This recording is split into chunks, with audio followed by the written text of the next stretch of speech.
The traditional meal pattern is to eat 3 meals a day, but then came along the snack. Highly processed food in crinkly bags that messes with our metabolism and has us addicted. So we found ourselves still eating the 3 meals, with a mid-morning snack, mid-afternoon snack, and a bedtime snack. But we didn't really change the size of our meals, and so our meals changed the size of us. In order to lose weight, the 6 meal a day plan was born. Why do we need to eat so often? Well, so we don't experience hunger. But does it really work? Actually, science tells us it drives hunger and food cravings, increases belly fat, lays fat down in the liver, increases diabetes, and makes us gain weight. So what is the ideal meal pattern for weight loss and for health? The Adventist Health Study came to the rescue.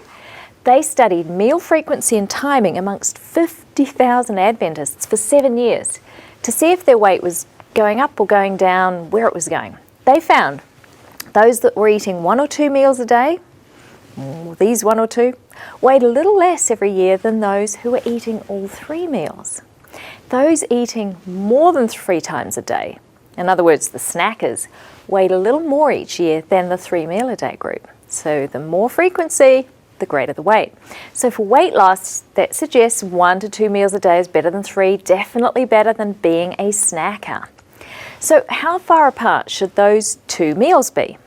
What they found was interesting. Those who had a break of 18 hours or more from the end of one day to the start of the next day weighed a little less each year than those who had a 12 to 17 hour break. And that's because for the first 12 hours, our body burns sugar. After that, it begins to burn fat. Now, you might expect that you're going to get really hungry having an overnight fast of 18 hours. But other research has shown that there's less hunger when we limit our eating to 6 hours in the day.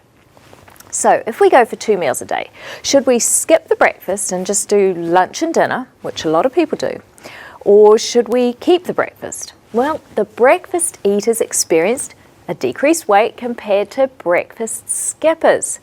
So we need to keep the breakfast right here. But which should be our largest meal? Should it be in the evening when we're relaxing after a hard day at the office, or the breakfast?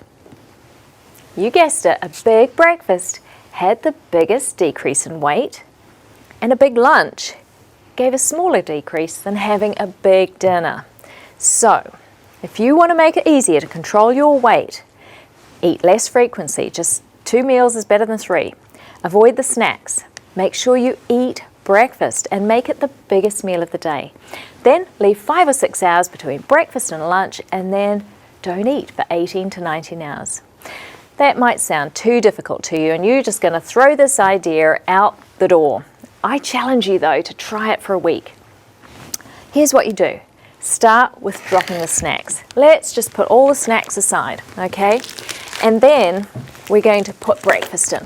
Let's say you don't normally eat breakfast. Well, now you want to add a whole grain breakfast like this. Oatmeal, perhaps throw in some nuts, some fruit, fresh fruit, dried fruit if you prefer, and just stick to 3 meals. But what you're going to do is you're going to move your calories earlier in the day, right?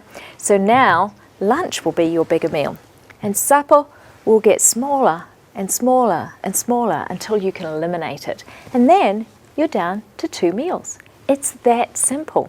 And your hunger and your food cravings will subside. Just try it.